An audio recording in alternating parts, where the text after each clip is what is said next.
जिस महिला को भाई को करंट लगाकर उनके सामने ही मार डाला अतीक अहमद माफिया, आखिर उस महिला ने क्या कहा? पुलिस एफआईआर दर्ज करने से डरता था कभी कभी, यानी कि अपने हक के लिए भी आप उसके सामने जाते तो पुलिस वाला उसको एफआईआर यानी रिपोर्ट लिखने से बहुत ही डरता था। उसके नाम का सिक्का चलता था। अतीक अहमद और अशरफ को नाम से लोग डरते थे। कारण ये है कि वो नेता कैसे बना और माफिया के होते। नमस्कार दोस्तों, हमारे चैनल बहुत बहुत स्वागत है। आज हम हरिराम बात करेंगे जयश्री, जो अतीक अहमद को अच्छी तरीके से जानता है और उनके माफियाओं के बारे में और उनकी माफियाओं तक कैसे उनके साथ और उनके परिवार, एक हंसी खुशी परिवार के साथ किस तरीके से उसने पैसी आई।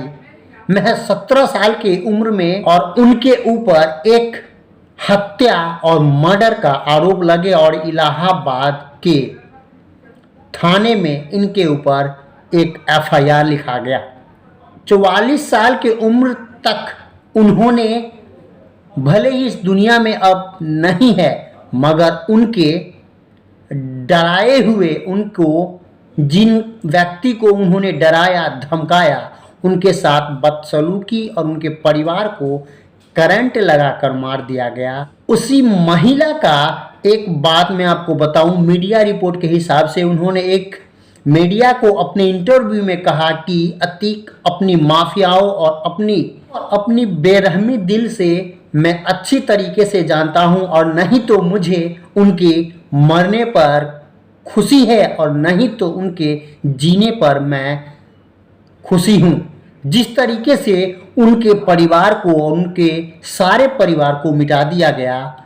महज 2016 में हम आपको बता दें कि जयश्री कृष्ण जो लेडीज है, इनको पूरे परिवार को घर में आकर, उनके दरवाजे पर आकर उनको साथ मारपीट किया और उनके 12 बीघा जमीन अतीक अहमद ने हड़प लिया। वहीं पे कुछ जमीन जो बच गए उनको भी हड़पने की कोशिश अतीक अहमद के थ्रू किया गया, जिसमें उन्होंने रिपोर्ट लिखाने इलाहाबाद के थाने में गए तो उनको सिक्का जिस तरीके से चलते हैं और उस तरीके से अतीक का सिक्का चलता था और उनके नाम से लोग डरते थे। एफआईआर जल्दी नहीं लिखा जाता था। उसी समय की बात है जिस समय जयश्री एक बार अपने दरवाजे पे बैठे थे, उनके सामने उनको भाई को मार डाला और उनको परिवार को भी कई को गोली मार दिया गया और उनके पास कोई नहीं बचा। हम आपको बता दें कि उनके भाई को नहीं मारा तो करंट लगाकर, यही अतीक अहमद है जो अब इस दुनिया में नहीं है, मगर करंट लगाकर मार दिया गया। और जो भी जब जयश्री के पास बची थी उसको भी हड़पने की कोशिश कर रहे थे अतीक।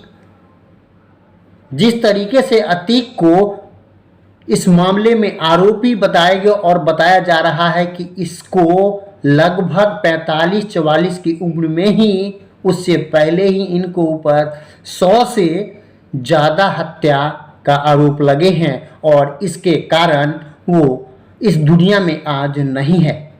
जयश्री ने बताया कि एक बार मैं अपनी एक दरवाजे पर ही बैठी थी बच्ची को लेकर, मगर वो उसी समय अपने भाई अशरफ और अतीक दोनों आए और सीधा सीधा गोली मारना स्टार्ट कर दिया। गोली में हम घायल हो गए, मगर हम महफूज सही सलामत ठीक हो गए और मैं सोचा कि लड़ना ज़रूरी है और नहीं लड़ेंगे तो ये हर चीज़ हड़प लेगा।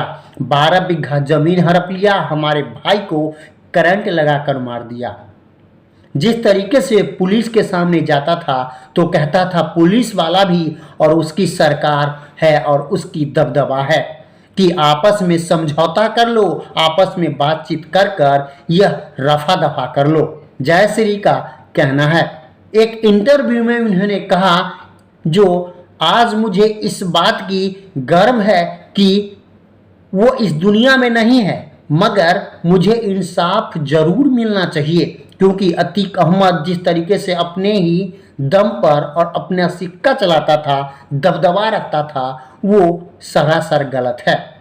तो दोस्तों, एक बार जयश्री की बात जिस तरीके से उनके परिवार के उनके साथ जिस तरीके से अतीक अहमद ने किया, वो सरासर गलत है और उसी का परिणाम उनके पूरे परिवार भुगत रहा है। तो दोस्तों, आज के लिए इतना ही। तब तक के लिए जय हिंद, वंदे मातरम।